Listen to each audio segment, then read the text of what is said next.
បាជ័យជារមណីយដ្ឋានទេសចរណ៍វប្បធម៌បែបប្រវត្តិសាស្ត្រដែលស្ថាបនាដោយព្រះមហាវីរក្សត្រព្រះបាទជ័យវរ្ម័នទី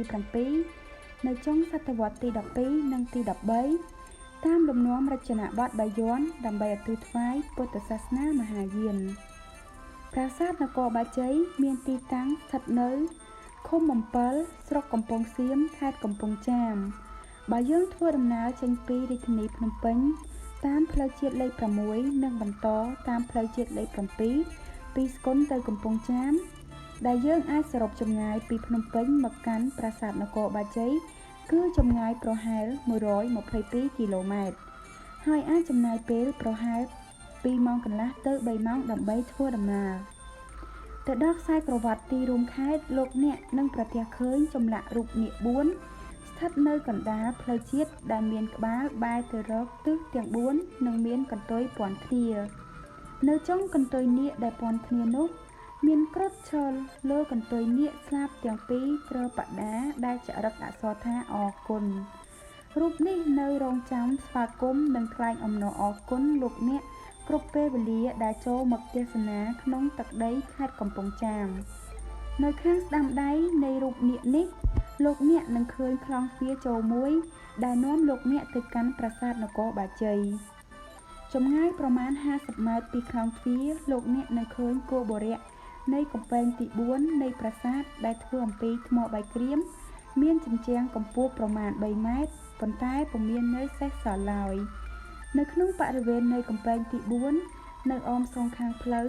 ច្រកចូលនៅក្នុងគោបុរៈនៃកំពែងទី3លោកអ្នកនឹងឃើញទ្វារបាលឈរកាន់ដំបងក្បែររូបតោដែលមានសត្វនាគកំពុងបើកពពាយ៉ាងស្ងប់ស្ងាត់នៅពីក្រោយដោយទស្សនភាពដូចបានពណ៌នាខាងលើទោះជាមានការវាស់វែងគុំរូបរាងចំពោះគ្នាទៅវិញទៅមកក៏ពុំអាចរករូបរាងពិតឃើញអស់ដែរតែជាសំណាងល្អយើងក៏ឃើញប្លង់របស់បារាំងមួយសន្លឹកដែលអាចបន្តធ្វើការគិតផ្សំជាមួយនឹងទូរលេខដែលចុះវាស់បានអាចឲ្យយើងបង្កើតបានរូបរាងជាជំហានដំបូងគឺប្រាសាទនគរបាជ័យជាប្រាសាទមួយដែលសាងសង់ឡើងនៅលើផ្ទៃដីប្រមាណ 16.5 ហិកតានេះគឺមិនបានគិតបារាយរាង4ជ្រុងត្រវែងដ៏ធំល្វឹងល្វើយនៅពីមុខទៀតផងកំពែងខាងក្រៅបង្អស់ដែលមានគោបុរៈតាមទិសទាំង4មានប្រវែងទទឹង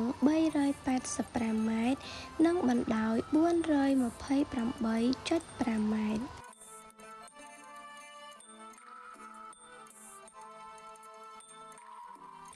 កំពែងទី3ដែលមានគូទឹកព័ទ្ធជុំវិញមានប្រវែងទទឹង105ម៉ែត្រនិងបណ្ដោយ149ម៉ែត្រដោយគោបុរៈខាងកើតមានភ្ជាប់លានក្បាលនាគនិងតោម្ខាង4អមសងខាងផ្លូវមកខាងកើតទៀត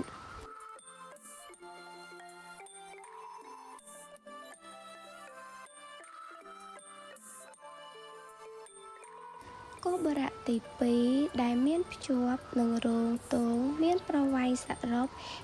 59.2 ម៉ែត្រនិងបណ្ដោយ70.15 ម៉ែត្រគោបុរៈទី2នេះមានគ្រប់ទិសទាំង4និងមានច្រកចេញចូលដោយនៅតាមច្រកអមេទាំង4សុទ្ធសឹងតែមានទ្វារបាលឈរយាម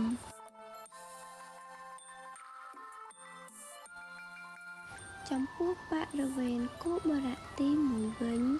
មានទទឹង 41.46 ម៉ែត្រនិងបណ្ដោយ 49.15 ម៉ែត្រផុតពីគោបុរៈទី1ក្នុងទីធ្លាននេះកាលពីក្នុងរជ្ជកាលព្រះបាទជ័យវរ្ម័នទី7គឺមានប្រាសាទប្រាង្គដោយមានយ៉រទ្វារទាំង4ទិសហើយមកដល់រជ្ជកាលព្រះបាទអង្គច័ន្ទរាជាក៏បានកែប្រែប្រាង្គនោះ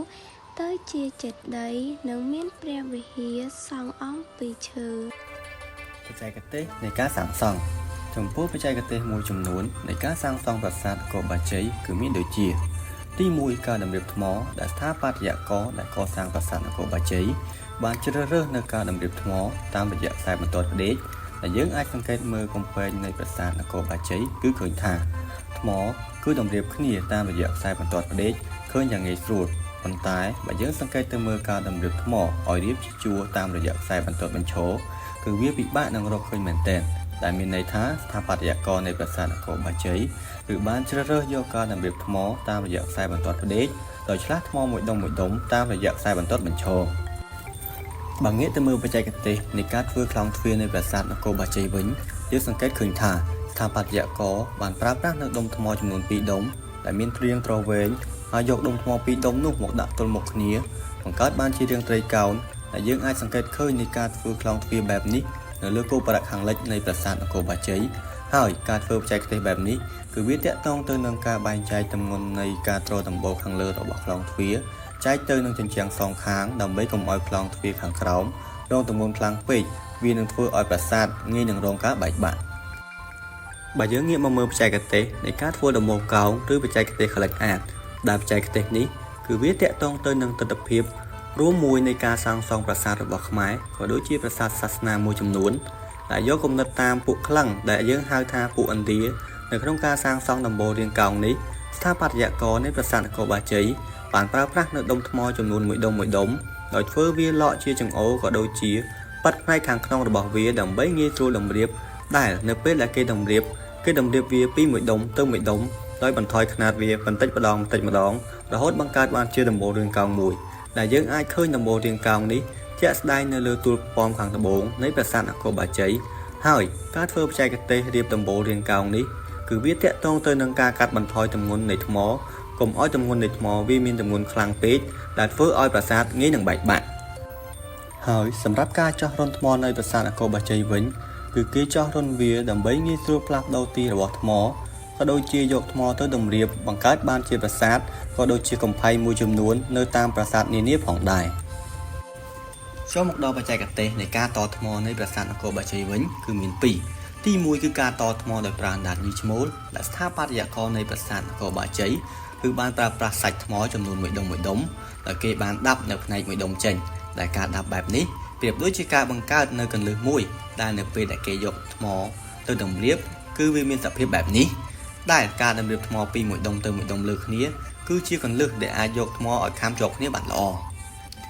សម្រាប់បច្ចេកទេសទី2នៃការតថ្មតាមបែបសំណង់ឈើវិញគឺមាន2ផ្នែកចំពោះផ្នែកទី1គឺការតថ្មតាមបែបសំណង់ឈើគឺការយកដុំថ្មមួយដុំហើយធ្វើការប៉ាត់នៅផ្នែកខាងមុខរបស់វាសងខាងចំណែកឯដុំថ្ម2ដុំទៀតធ្វើជាស៊ុមទ្វារដូចគ្នានឹងគេប៉ាត់ដូចគ្នាដែរហើយគេយកវាទៅតម្រៀបគ្នាបង្កើតបានជាស៊ុមទ្វារចំពោះផ្នែកទី2នៃការតថ្មតាមបែបសំណង់ឈើវិញគឺគេយកដុំថ្មទាំងដុំតែម្ដងយកមកតម្រៀបគ្នាធ្វើជាស៊ុមទ្វារដោយពុំមានការប៉ាត់គ្នាក៏ដូចជាចិត្តផ្នែករបស់វាឡើយចូលមកដល់ចំណុចមួយទៀតទាក់ទងទៅនឹងសម្ភារៈនិងសំណង់ចំពោះស្ថាបត្យកម្មខ្មែរស្ថាបត្យករបានប្រើប្រាស់នៅសម្ភារៈសំណង់ដូចជាថ្មឥដ្ឋថ្មបាយក្រៀមថ្មភក់ឈើនិងបាយអចំពោះប្រាសាទនគរបាជ័យស្ថាបត្យករប្រើប្រាស់នៅសំណង់2គឺថ្មភក់និងថ្មបាយក្រៀមចំពោះថ្មភក់ស្ថាបត្យករបានប្រើប្រាស់ចំពោះតែសំណង់សំខាន់ដូចជាទូប៉មទាំង5គោប្រាក់ទាំង2នៅកំពែងទី3ហើយចំពោះថ្មភក់នេះផងដែរគេក៏បានប្រើប្រាស់ធ្វើធ្នឹមទ្វារបង្អួចនានានៃថែវទាំងឡាយហើយក៏ដូចជាបង្កាន់ដៃរូបនាគរូបតោទ្វារបាលនិងបដិមានានាដែលស្ថិតនៅក្នុងប្រាសាទនគរបាជ័យចំពោះសម្ភារៈសំណង់មួយទៀតស្ថាបត្យករបានប្រើប្រាស់ថ្មបាយក្រៀមក្នុងការសាងសង់នៅសំណង់បន្តបន្សំដូចជាថែវទាំង2កំពែងទាំង2ហើយនិងអគារកន្លងទាំង2ដែលស្ថិតនៅបរិវេណទី1ជាបន្ទាប់យើងមកធ្វើការសិក្សាអំពីដែលស្ថិតនៅក្នុងប្រាសាទនគរបាជ័យម្ដងប្រាសាទនគរបាជ័យគឺជាប្រាសាទដែលស្ថិតនៅក្នុងរចនាបថបាយ័នដែលត្រឹមសម័យកាលរបស់ព្រះបាជ័យវរ្ម័នទី7ហើយប្រាសាទនេះបានសាងសង់ឡើងនៅចុងសតវត្សទី12និងនៅដើមសតវត្សទី13ហើយចំពោះការកំណត់អាយុនិងរចនាបថប្រាសាទមួយនេះគេអាចមើលឬក៏យើងអាចពឹងផ្អែកទៅលើផ្នែកផងដែរចំពោះប្រាសាទនេះ ដែលផ្ដែដែលស្ថិតនៅក្នុងប្រសាទនគរបាជ័យនេះគឺយើងបានបែងចែកវាទៅជា4ក្រុមធំៗដូចតទៅជាដំបូងយើងមកមើលផ្ដែដែលនៅក្នុងក្រុមទី1ក្នុងប្រសាទនគរបាជ័យមួយនេះដែលទទួលឥទ្ធិពលពីរចនាបថប្រាសាទបាពួននិងរចនាបថប្រាសាទអង្គរវត្តដែលយើងធ្វើការពិនិត្យមើលលើក្បាច់រំយោលធំចំនួន2ដែលវាជាឥទ្ធិពលសំខាន់មួយដែលធ្វើតាមរចនាបថប្រាសាទបាពួននិងប្រាសាទអង្គរវត្តក្នុងការបែងចែកផ្ដែស្ថិតនៅក្នុងរចនាបថប្រាសាទបាពួននិងផ្ដែស្ថិតនៅក្នុងរចនាបថប្រាសាទអង្គរវត្តការបែងចែកផ្ដែប្រភេទនេះយើងត្រូវមើលទៅលើរឿងរ៉ាវចំនួន2រឿងទី1យើងត្រូវពិនិត្យមើលទៅលើព្រះកាល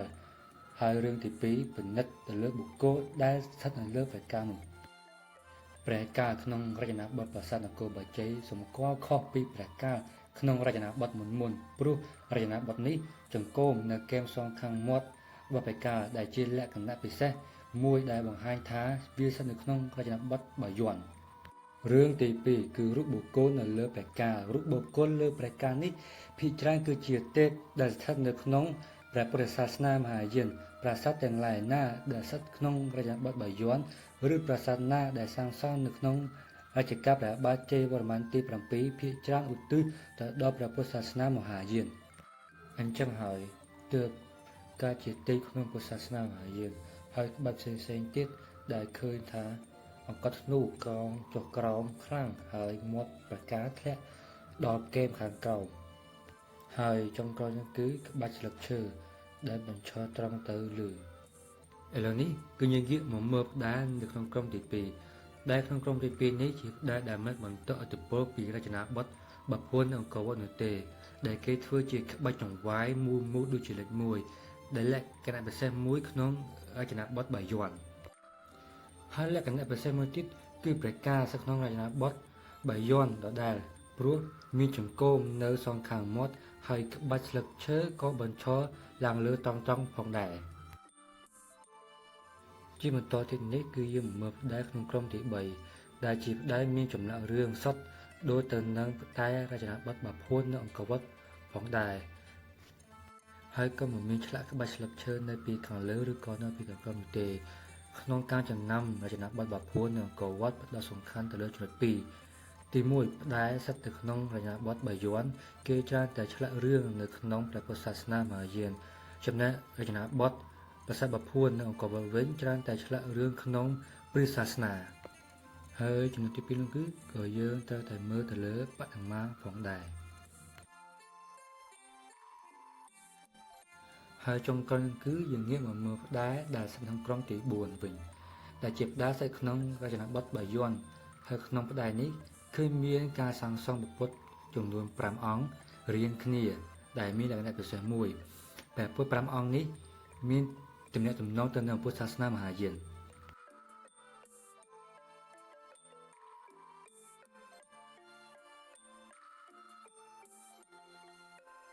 ឡូវនេះគឺយើងងាកមកមើលសសរពេជ្រក្នុងប្រាសាទនគរបាជ័យវិញម្ដងសសរពេជ្រក្នុងប្រាសាទនគរបាជ័យគឺមានរាង8ជ្រុងដែលខាងក្រោមគឺគេឆ្លាក់ជារាងការ៉េ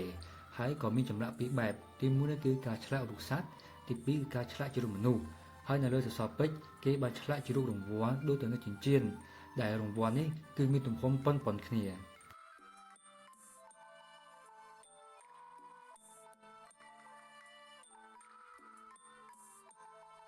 ឥឡូវគឺយើងងាកមកមើលហោជាងនៅក្នុងប្រាសាទនគរបាជ័យ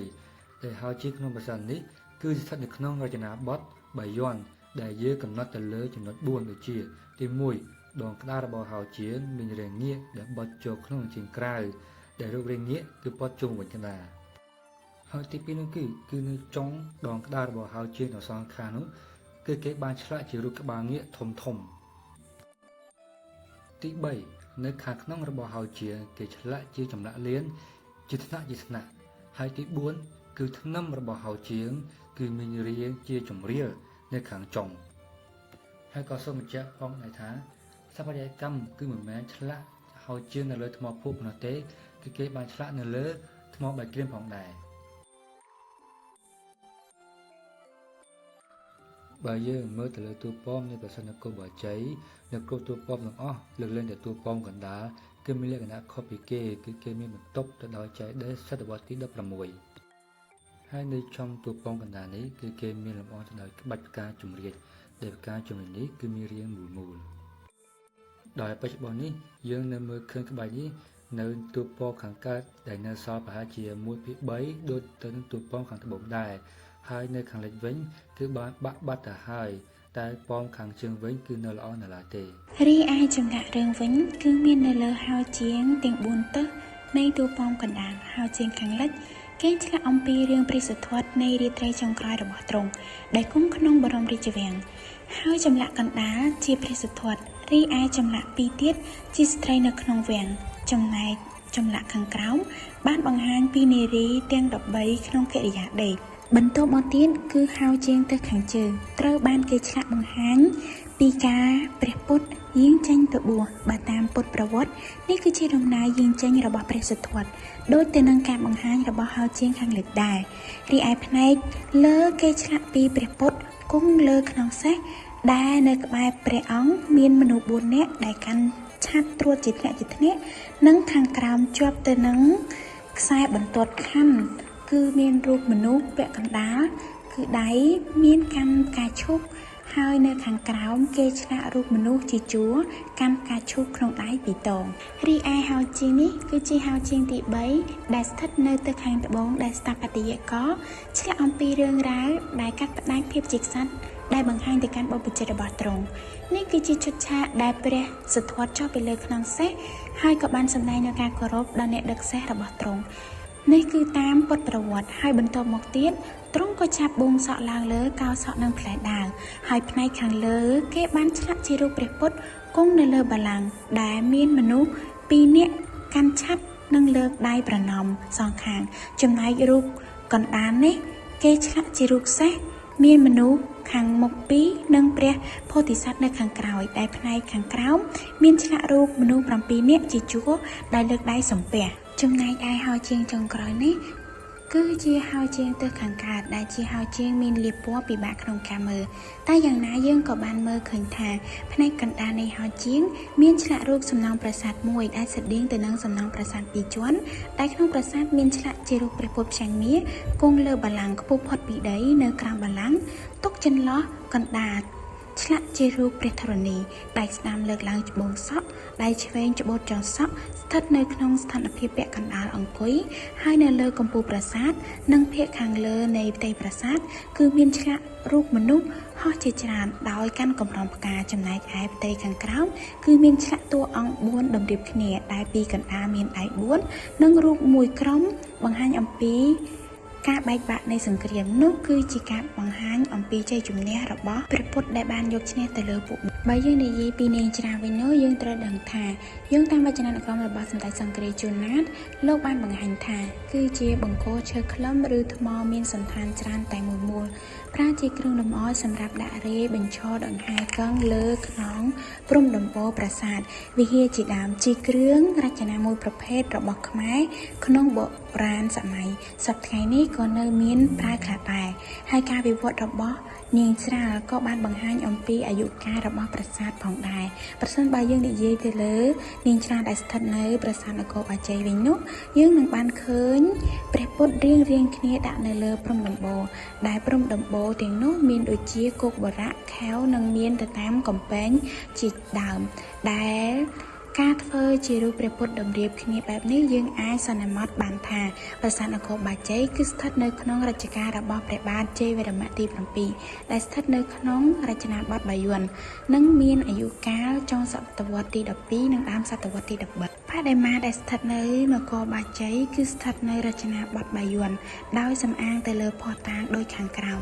បដិមាជាច្រើនដែលស្ថិតនៅប្រាសាទនគរបាជ័យត្រូវបានធ្វើឡើងដោយមិននិយមធ្វើក្បាលមកុដនោះទេហើយបដិមាទាំងអស់នោះគេបានធ្វើឡើងដែលជាប់ទាក់ទងទៅនឹងពុទ្ធសាសនាមហាយានបើយើងសង្កេតឲ្យកាន់តែច្បាស់នោះយើងនឹងបានឃើញថាបដិមាទាំងនោះ គឺមានមកុដដែលត្រូវបានគេធ្វើឡើងជារាងសាជីមិនសូវស្រួចនោះទេហើយមកុដទាំងអស់នោះត្រូវលម្អស្រទាប់ផ្កាឈូកជាថ្នាក់ត្រួតលើគ្នាចំណែកក្បាលមកុដវិញលម្អរចនាទៅដោយក្បាច់តូចល្អិតចំណែកឯភ្នួងសក់របស់បដិមាភាគច្រើនដែលស្ថិតនៅប្រាសាទនគរបាជ័យត្រូវបានគេធ្វើឡើងជារាងត្រីកោណស្រួចឡើងលើហើយនឹងត្រីកោណដូចគ្នាតែចុងបែកជា3បើយើងក្រឡេកទៅមើលមុខមាត់នៃបដិមាវិញនោះយើងនឹងបានឃើញមុខឬក៏ព្រះភ័ក្ត្រមានលក្ខណៈស្ងប់ចិញ្ចាមដាច់ពីគ្នាច្រមុះស្រួចមាត់ញញឹមដែលគេហៅការញញឹមបែបនេះថាការញញឹមបែបបាយ័នហើយបើរូបរាងរបស់បដិមាវិញនោះយើងឃើញថាផ្នែកខាងលើមានលក្ខណៈតូចជាងផ្នែកខាងក្រោមដែលផ្នែកខាងក្រោមមើលទៅធំហើយមាំដែលការធ្វើបែបនេះក៏ព្រោះតែគោលបំណងរបស់ស្ថាបត្យករចង់ឲ្យបដិមាទាំងនោះរឹងមាំនៅបានយូរបើយើងងាកទៅមើលការស្លៀកពាក់របស់បដិមានៅប្រាសាទនគរបាជ័យវិញបដិមាប្រុសត្រូវបានគេស្លៀកពាក់ឲ្យដោយចងក្បិនត្រឹមភ្លៅដែលមានលម្អខ្សែក្រវ៉ាត់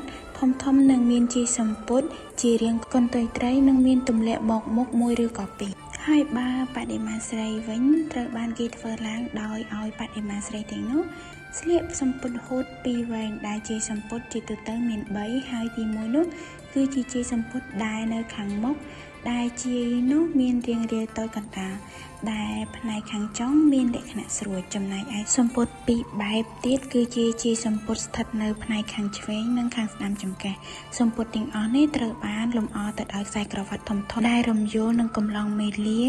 ដែលបដិមាខ្លះទៀតពុំមានខ្សែក្រវ៉ាត់ដូចនេះឡើយបដិមាដែលស្ថិតនៅប្រាសាទនគរបាជ័យគឺជា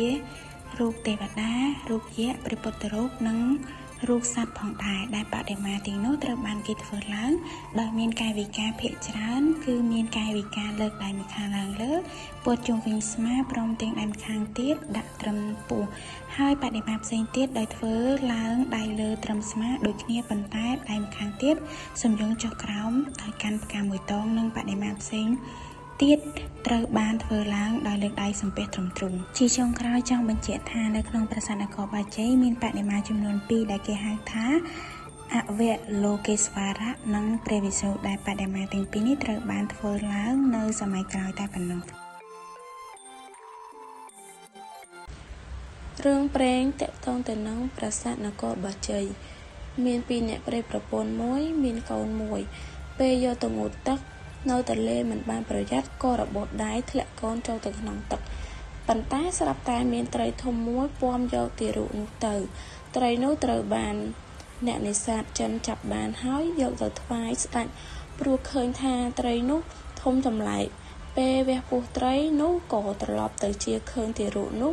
នៅមានជីវិតស្ដេចចិនក៏ទទួលយកជាកូនចិញ្ចឹម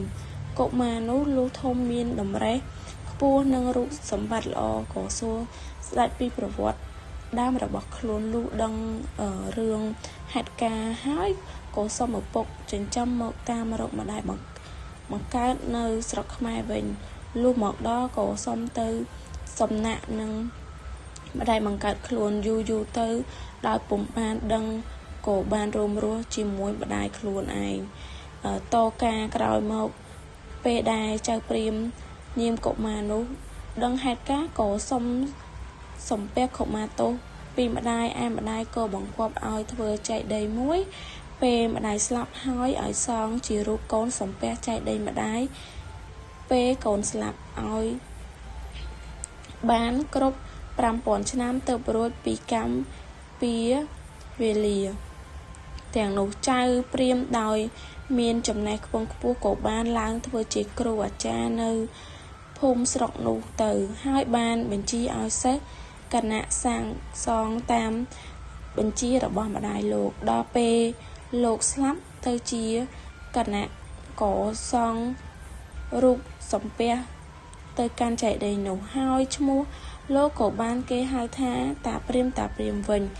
ឯម្ដាយលោកគេហៅថាយាយពៅរហូតដល់សពថ្ងៃនៅក្នុងកំពែងជាន់ទី2មានវិហារស៊ីម៉ងមួយដែលគេហៅថាវិហារយាយពៅឯវិហារតាព្រាហ្មណ៍គឺស្ថិតនៅឯកំពែងជាន់ទី1មានលក្ខណៈតាមបែបចិនលាយនិងខ្មែរផងដែរ ចែកដីនៅក្នុងរូបនោះគឺជាចែកដីដែលអ្នកស្រុកជឿថាជាចែកដីជាពៅនោះឯងលក្ខណៈចម្លែកមួយទៀតនោះគឺក្នុងដីប្រាសាទនេះតែម្ដងគឺមានវត្តពីរមួយគេហៅថាវត្តនគរបាជ័យក្រៅនៅភាគអាគ្នេយ៍ប្រាសាទមួយទៀតគឺវត្តនគរបាជ័យក្នុង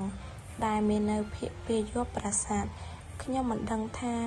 វត្តទាំងពីរនេះមានសង្គ្រាសតែមួយឬពីរផ្សេងគ្នានោះទេគ្រាន់តែឃើញខ្លោងទ្វារចូលវត្តដែលនៅជាប់ផ្លូវជាតិលេខ 7 បានសរសេរថាវត្តនគរបាជ័យដោយមិនមានបញ្ជាក់ថាក្នុងឬក្រៅទេនៅទល់ទៅនឹងខ្លោងទ្វារនោះដែរដោយគ្រាន់តែឆ្លងកាត់ផ្លូវជាតិយើងអាចឃើញស្រះទឹកមួយដ៏ធំពីបុរាណដែលឥឡូវរីងគេហៅថាទន្លេអ៊ុំស្រះនេះរីងជាយូរមកហើយដោយការពីចំនួនសង្គមរាស្ត្រនិយមគេបានយកវាធ្វើជាទីលានប្រណាំងសេះលុះក្រោយមកប្រជាជននៅទីនោះបានយកដីនោះទៅធ្វើស្រែប៉ុន្តែមានម្ដងម្កាលដែរដែលមានភ្លៀងធំគេក៏ឃើញមានទឹកដក់យ៉ាងច្រើនដែរសរុបមកតាមរយៈការបកស្រាយរបស់ក្រុមយើងខ្ញុំដែលបានរួមបញ្ចូលទាំងចំណុចដូចជាទីតាំងភូមិសាស្ត្រប្លង់ប្រាសាទបច្ចេកទេសនៃការសាងសង់សិល្បៈទេវកថាបានបង្ហាញឃើញថាប្រាសាទនេះគឺជាស្ថាបត្យកម្មមួយស្ថិតក្នុងខេត្តកំពង់ចាមស្រុកកំពង់សៀមដែលប្រាសាទនេះមានឃើញមួយជាន់ដោយយកប្រាសាទកណ្ដាលគឺជាគោលហើយប្រាសាទនេះគឺបានប្រើប្រាស់សម្ភារៈសំណង់ចំនួន2ទី1គឺថ្មភក់ទី2គឺថ្មបាយក្រៀមហើយចំពោះការតុបតែងប្រាសាទវិញមានជាផ្តែរហើយជាងសសរពេជ្របដិមាគឺយើងអាចសង្កល់ថាប្រាសាទនេះគឺស្ថិតនៅក្នុងរចនាបថបាយ័នដែលក្នុងរជ្ជកាលព្រះបាទជ័យវរ្ម័នទី7ហើយការបកស្រាយរបស់ក្រុមយើងខ្ញុំក៏បានឈានដល់ទីបញ្ចប់សូមអរគុណចំពោះការទស្សនាវីដេអូមួយនេះហើយក៏សូមខន្តីអភ័យទោសចំពោះរាល់កំហុសឆ្គងដែលកើតឡើងដោយអចេតនា